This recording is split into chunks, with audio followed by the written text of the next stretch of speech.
Hello everyone, this is Professor Sanan Sari and today we are going to discuss about a very important question and it is easy and very easy question I can say, a fire insurance claim, and this is your revision lecture.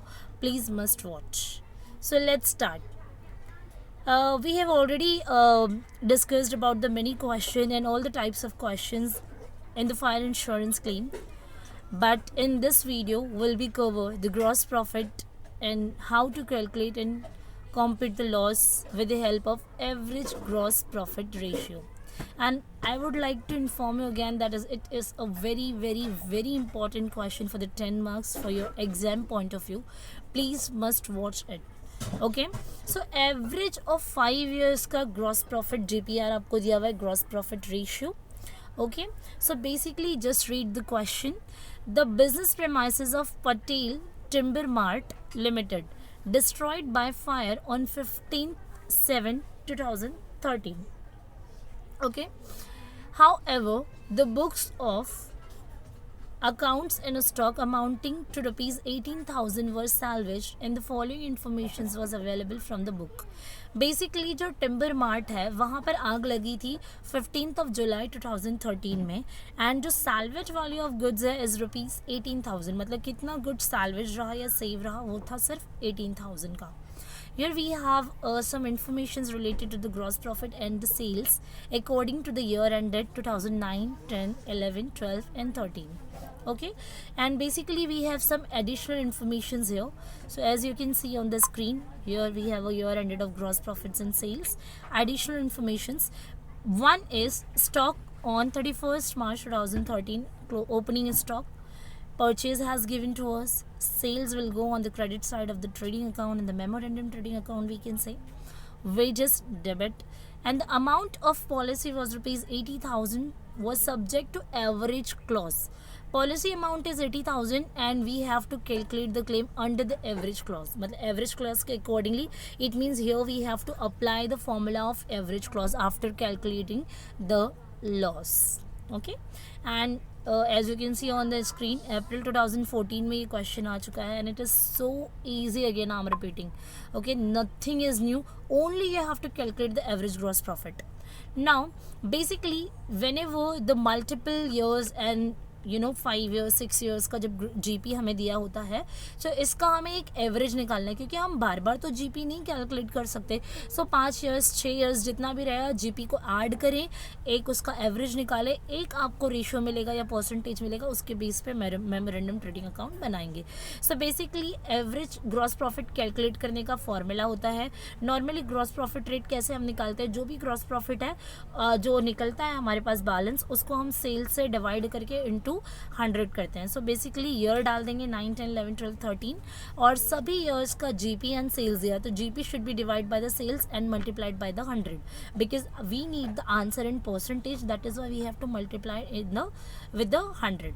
So GP by sales मतलब 2,04,250 divide by 8,70,000, 2,02,350 divide by 6,74,500, 1,90,000 divide by 7,60,000, 1,77,650 divide by 7,10,600, 1,52,000 divide by 7,60,000. But we have to multiply it with the 100, it is must, then only you will get the percentage.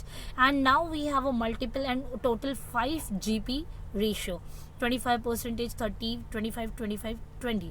Now average इसका निकालना पड़ेगा because हमको तो सिर्फ एक GP चाहिए होगा, भले से वो 5 years का है तो उसका एवरेज निकालेंगे. 5 years का है, सो देखो 1 2 3 4 5 हो गया. सो तीनों का आपको जीपी लिखना है 25 + 30 + 25 + 25 + 20. कितने ईयर्स का है, 5 years. जितने 10 साल का रहता है 10 बार कैलकुलेट करते हो, डिवाइड बाई 10 करते. 6 years का रहता है 6 times we have to calculate and we have to just divided by the number of 6. But यहाँ पर 5 साल का है तो 5 बार कैलकुलेट किया, पाँचों का जीपी लिखा, ऐड किया, डिवाइड बाय 5 किया, you will get the percentage, one single percentage which will be your average gross profit and that is 25%. Now it's so simple, जैसे आप पहले सम करते थे वैसे ही आपने अभी करना है. मेमोरेंडम ट्रेडिंग अकाउंट आग कब लगी थी, 15 जुलाई को, राइट. सो आग जब लगी थी उसके अकॉर्डिंगली आपको ये सम को सॉल्व करना है. ठीक है, बेसिकली आप जो भी डेट लिखते हैं डेट को प्रॉपर से लिखें. ठीक है, सो आपको डेट लिखना है, डेट के बाद यहाँ पर पर्टिकुलर्स अमाउंट लिखना है आपको। फिर ओपनिंग स्टॉक हमको ऑलरेडी दिया हुआ है, कितना है देखो 92,250, ओपनिंग लिख दिया हमने 92,250, ठीक है। आफ्टर द ओपनिंग यहाँ पर आप देखोगे सो आपके पास परचेज है 89,250, आप आ जाएँ डेबिट साइड में परचेज लिखेंगे 89,250। फिर आपके पास है नेक्स्ट क्वेश्चन, सेल्स है 1,60,000। सो सेल्स के लिए आपको मेमोरेंडम ट्रेडिंग अकाउंट के क्रेडिट में आना है, लिखना है 1,60,000। फिर उसके बाद है वेजेस है 28,500, वेजेस में आपको 28,500 का वेजेस लिखना है, यहाँ पर डेबिट साइड में आ जाएगा आपका वेजेस, ठीक है।